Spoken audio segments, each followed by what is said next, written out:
après, lorsque j'ai commencé à travailler avec MZC, parce que ici à Tanger, c'était un peu difficile de trouver du travail. Et lorsque j'ai commencé à travailler avec MZC, bon, la vie a commencé à être normale, tout allait bien.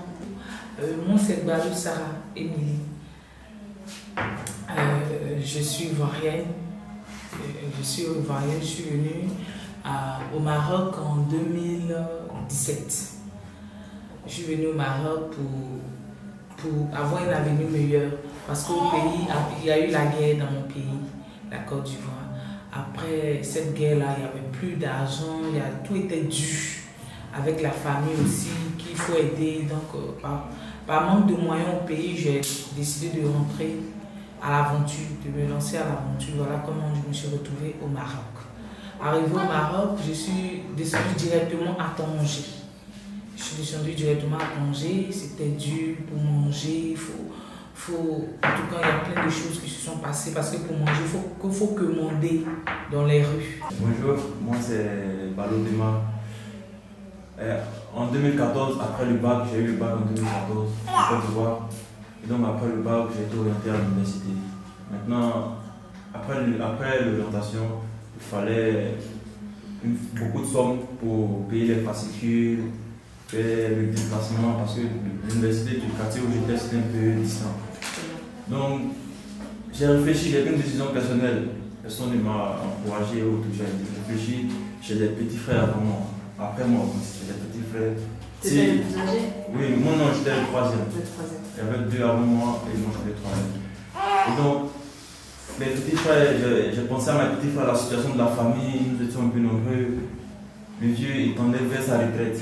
Mon père, il tendait vers la retraite, il n'avait pas assez d'argent pour subvenir à moi et mes petits frères, ça allait être un peu compliqué.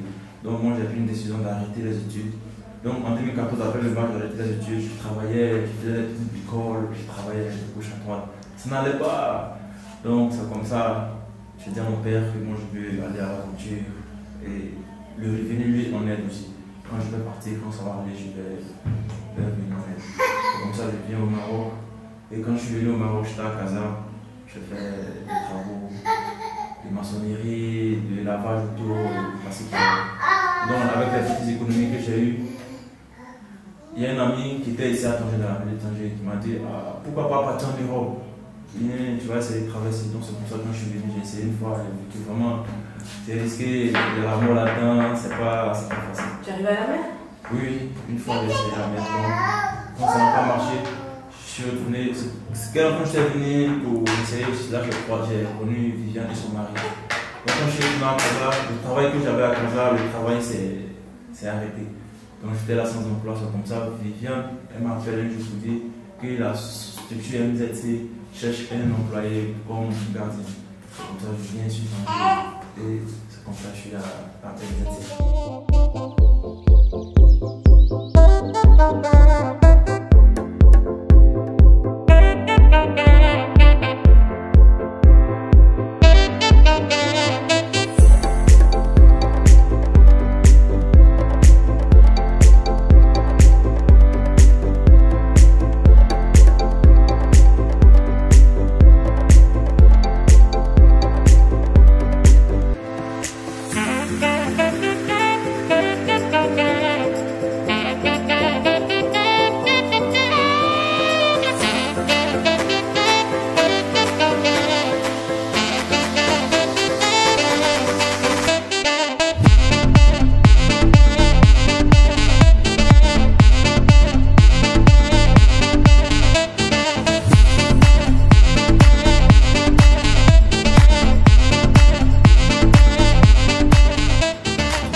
Je ne vais pas me nommer parce que pour certains problèmes, pour moi, mesures de sécurité, quoi. Parce que c'est jamais. Mais je vais vous raconter à peu près mon aventure. En fait, je quitte mon pays parce que ma vie était déjà en danger pour certains problèmes que je ne vais pas entrer en détail. C'est là-bas que tout a commencé. Quand j'ai fui mon pays, je suis arrivé au Cameroun. Du Cameroun, j'ai continué pour le Nigeria parce que en fait j'allais voir une personne en Algérie. Mon but n'était pas d'aller à devenir en Europe, non. quand je m'enfuyais, je me suis arrivé au Cameroun, j'allais voir une amie qui était en Algérie. Je pensais y demeurer et tout. Je n'étais pas pour venir en Europe, loin de là. Donc, du Nigeria, je suis arrivé au Niger. C'est quand je quittais le Niger pour l'Algérie que les choses ont commencé à se compliquer parce que du Cameroun jusqu'au Niger, tout allait bien. Mais il fallait maintenant prendre la voiture du Niger jusqu'en Algérie et il faut traverser un désert. C'est dans ce désert donc que les Arabes ont commencé à violer certaines filles. Ils ont pu violer 2 filles. Grâce à Dieu, à cause de mon poids, ils n'ont pas pu me porter parce que quand ils arrivent, ils te mettent un foulard à la bouche pour que tu ne puisses pas crier, te portent à l'épaule pour t'amener loin pour te violer. Parce qu'ils nous avaient séparés, ils avaient pris le prétexte que la voiture s'est gâtée, ils nous ont séparés, ils ont mis les hommes à part, ils ont mis les femmes à part. C'était pour que la nuit là, ils viennent nous porter une à une pour aller nous violer. Quand ils ont commencé, ils n'ont pas pu me porter, je me suis débattue, Dieu merci. Ils n'ont pas pu, ils ont pu violer 2 filles, malheureusement. C'est comme ça que le matin, ils nous ont abandonnés là-bas cette nuit. Le matin, Dieu merci, une autre voiture passait. Il nous a demandé de payer encore, nous avons payé. Et nous sommes arrivés en Algérie. Malheureusement pour moi, la personne chez qui je partais, quand je suis arrivé en Algérie, la personne, son numéro ne passait plus. Donc, j'ai vu le groupe de personnes avec qui j'étais, où je dormais dans une maison inachevée. Ils parlaient d'aller au Maroc. Moi, je n'avais plus assez d'argent. J'étais obligé de vendre mon téléphone. J'ai vendu mon téléphone, j'ai pu payer mon transport. C'est comme ça que j'arrive, nous traversons. Le transport que nous payons, on ne sait pas qu'on va monter dans une voiture et détrompez-vous. Nous marchons de l'Algérie jusqu'au Maroc à pied. Nous commençons la marche à 17 h pour arriver à 9 h du matin au Maroc. Si on arrive, parce qu'il y a des moments où vous pouvez partir, vous n'arrivez pas, parce que c'est pas facile du tout. L'Algérie a creusé un trou de 20 mètres à leur frontière. Et dès que tu sors du trou que l'Algérie a creusé, tu trouves une barrière que le Maroc a dressée devant toi. Donc c'est pas facile, une barrière de 7 mètres. Mais malgré tout, les passeurs trouvent le moyen de nous faire traverser.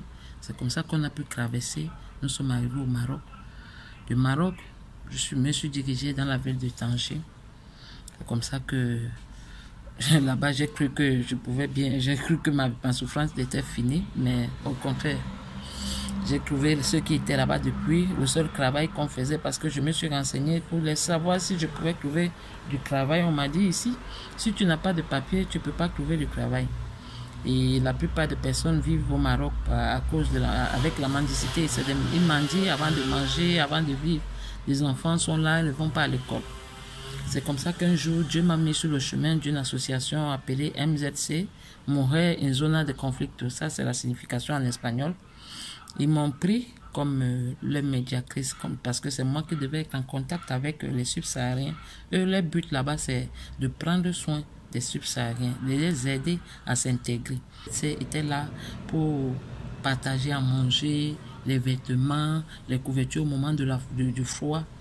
Jusqu'à ce qu'un moment arrivé, ils ont même ouvert un centre à Tanger. Parce que, en fait, la plupart, les enfants subsahariens ne vont pas à l'école. Et MZC a remarqué cela. Ils ont donc ouvert un centre. Dans ce centre, ils prenaient les enfants gratuitement. Gratuitement, avec toutes les fournitures qu'ils enseignaient. On enseignait aux enfants à lire, à écrire.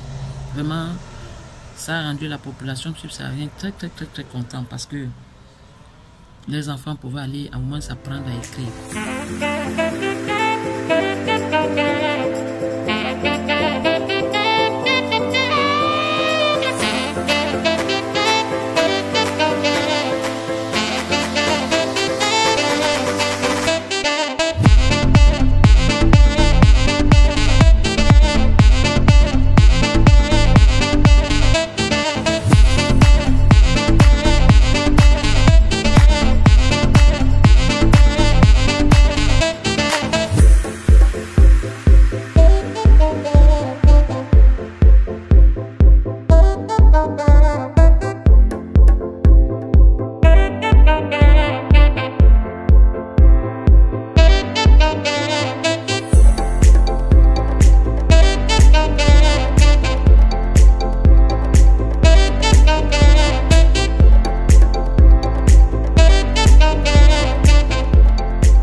le pays, il y a du racisme. Mais ici, maman, bon, en fait, je ne vais pas être ingrate parce que là où j'ai mes enfants, mais c'est pas facile en tout cas. C'est pas facile. Moi, j'ai la carte séjour, mais j'arrive pas. N'arrive pas vraiment. Il faut trouver un travail ménagère. Tu vas souffrir. Voilà, on préfère rester à la rue, demander à la rue. Actuellement, je connais seulement l'MCC. Donc, j'ai beaucoup bénéficié des paniers alimentaires, surtout les couches, lait et la bouillie céréale. Donc, ça nous va vraiment aider, sauf que ça nous manque encore pour l'instant.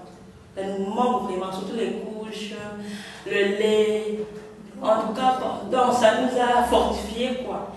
La danse, les cours d'espagnol et surtout vraiment la crèche des enfants. Vraiment là, la vie est devenue compliquée. Parce que comme moi, là, j'ai 3 enfants, je suis obligée de marcher avec mes 3 enfants. Donc, j'étais à Nador, j'ai resté à la forêt. C'était pas pour traverser parce que je n'avais pas l'argent pour traverser. Mais comme je n'avais pas de maison là où rester, je n'avais personne pour m'accueillir, je suis allée rester à la forêt. Et je me suis fait des amis là-bas, je me suis fait une famille là-bas à Nador. Donc j'ai pris beaucoup de temps et j'ai eu ma première fille à Nador et ma deuxième enfant aussi. Donc tu es dans un état de faiblesse, il peut venir te tromper. Bon, je vais t'aider pour traverser, je vais payer les connexions, tout ça. Une fois qu'il est avec toi et quand il a su que tu es enceinte, il t'abandonne comme ça, il te laisse, donc il part. On a subi beaucoup de choses à la forêt. J'imagine que l'immigration c'est toujours difficile, mais pour les femmes c'est encore plus compliqué, n'est-ce pas? Très compliqué, plus que même les hommes. C'est plus compliqué pour les femmes, même plus que les hommes. Et parce que nous subissons beaucoup de choses. Et des maladies aussi. Et quand tu es arrivée ici à Tanger, ça fait 2 ans, tu es n'est-ce pas? Oui, ça fait 2 ans que je suis à Pourquoi tu as décidé de venir à Tanger? Mais parce qu'à force de rester à la forêt, les enfants se grandissaient. Les enfants ont besoin de l'éducation, ils ont besoin.